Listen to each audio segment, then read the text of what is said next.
എന്റെ കത്ത് അമ്മ പൊന്നമ്മയല്ലമ്മേ തങ്കമ്മ. പ്രിയ ഡീസൽ കൂട്ടുകാരെ, 2026 ജൂലൈ 19 ന്യൂയോർക്ക് സിറ്റിയിലെ ന്യൂ ജേഴ്സി സ്റ്റേഡിയം ഇളക്കി മറിക്കുകയാണ്. അർജന്റീനയെ ഒരു ഗോളിന് തോൽപ്പിച്ച് സ്പെയിൻ ഫിഫ ലോകകപ്പ് വിജയം നേടിയ നിമിഷം. സ്പെയിൻ ടീമിന്റെയും ആരാധകരുടെയും വിജയ ആരവങ്ങൾക്കും അർജന്റീനയുടെയും മെസ്സി ഫാൻസിന്റെയും ആർത്തനാദങ്ങൾക്കുമിടയിലൂടെ തനിക്ക് കിട്ടിയ സ്വർണ്ണ മെഡലും കയ്യിലുയർത്തി ഗാലറിയിലേക്ക് നോക്കിക്കൊണ്ട് ഗ്രൗണ്ടിന്റെ അരികിലൂടെ ഒരാൾ ഓടുകയാണ്. അയാളുടെ പേരാണ് നിക്കോ വില്യംസ്. ആഫ്രിക്കൻ വംശജനായ സ്പാനിഷ് ഫുട്ബോൾ ടീം അംഗം. ഇക്കഴിഞ്ഞ ജൂലൈ 12 24ാം പിറന്നാൾ ആഘോഷിച്ചവൻ. മകനെ എന്ന വിളിയുമായി ഗാലറിയിൽ നിന്നും ഇരു കൈകളും നീട്ടി നിന്ന മരിയ ആർദർ എന്ന അവൻ്റെ അമ്മയെ കണ്ടതും ഈറണിഞ്ഞിരുന്ന മിഴികളോടെ നിക്കോ തൻ്റെ മെഡൽ അമ്മയുടെ കഴുത്തിൽ ചാർത്തി. ചുറ്റും പൊതിഞ്ഞ ചാനലുകളോട് അവൻ പറഞ്ഞു, കളിക്കളത്തിൽ എനിക്ക് വളരെ വേഗം ഓടാൻ കഴിയും, എന്നാൽ എനിക്ക് എൻ്റെ അമ്മയോളം വേഗത്തിൽ ഓടാനാവില്ല. കാരണം ജന്മനാടായ ആഫ്രിക്കയിലെ ഗാനയിൽ നിന്ന് രക്ഷപ്പെട്ട് സഹാറ മരുഭൂമി താണ്ടിയാണ് അമ്മയും അച്ഛനും സ്പെയിനിലെത്തിച്ചത്. അതിനാൽ എൻ്റെ അമ്മയ്ക്കാണ് ഈ മെഡലിന് എന്നേക്കാളും അർഹത. പ്രിയ കൂട്ടുകാരെ, ലോകം കൊത്തിച്ചിരിച്ചു നിന്ന അനുപമ നിമിഷമാണിത്. നിക്കോ പറഞ്ഞത് സത്യമാണ്. വെറും 3 പതിറ്റാണ്ടുകൾക്ക് മുൻപ് ആഫ്രിക്കയിലെ ഗാനയിൽ നിന്നും അഭയാർത്ഥികളായി സഹാറ മരുഭൂമി കാൽനടയായി നടന്ന് സ്പെയിനിലെത്തിയ ഫെലിക്സ് വില്യംസിൻ്റെയും മരിയ ആർദറിൻ്റെയും മകനാണ് സ്വെയിൻ നാഷണൽ ഫുട്ബോൾ ടീം അംഗണയായ ഇനാക്കി വില്യംസ്. നിക്കോ വില്യംസും. നിക്കോയുടെ കഥ കേട്ടപ്പോൾ ഗാനയിൽ നിന്ന് സഹാറ മരുഭൂമി വഴി സ്പെയിനിലെത്തിക്കാനുള്ള ദൂരം ഗൂഗിൾ മാപ്പിലൂടെ കണ്ടെത്താൻ ശ്രമിച്ചു നോക്കി. 5700 മുതൽ 6000 കിലോമീറ്റർ ദൂരമാണ് ആ മാതാപിതാക്കൾ നടന്നത്.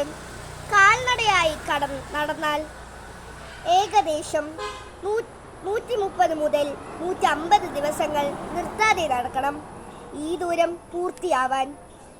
ഒരുപക്ഷെ അവർ ഗാനയിൽ നിന്നും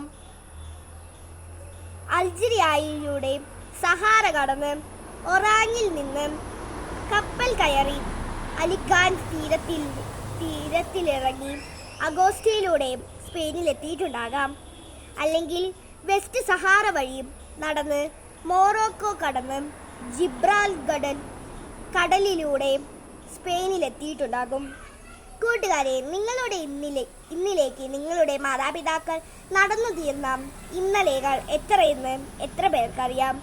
എൻ്റെ മാതാപിതാക്കളും നിങ്ങളുടെ മാതാപിതാക്കളും ജീവിതത്തിൽ നിരവധി സഹാറ മരുഭൂമികൾ യാത്രകൾ നടത്തിയിട്ടുണ്ടാകും. തീർച്ച.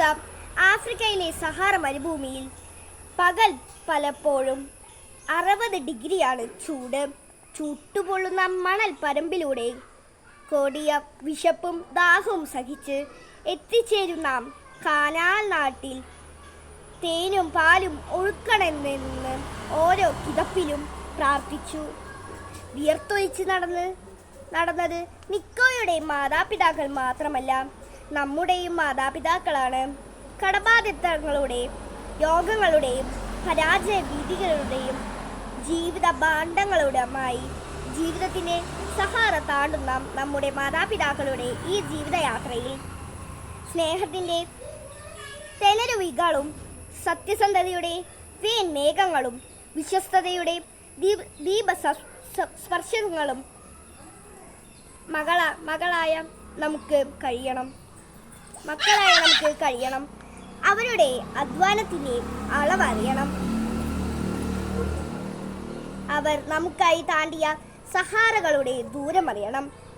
അപ്പോൾ തൻ്റെ പൊന്നായ അമ്മയോളം വരിക ഈ പൊന്നിൻ്റെ മെഡൽ എന്നു തിരിച്ചറിഞ്ഞാൽ നിക്കോയെ പോലെ നമ്മുടെയും കഠിനാധ്വാനത്തിൻ്റെയും സ്ഥിര പരിശ്രമത്തിൻ്റെയും വേർപ്പു തുള്ളികൾ പതിച്ച ജീവിതമാക്കുന്ന മെഡൽ ഉയർത്തി നമുക്കും പറയാൻ കഴിയും, അമ്മ പൊന്നമ്മയുടെ തങ്കമ്മയാണ്.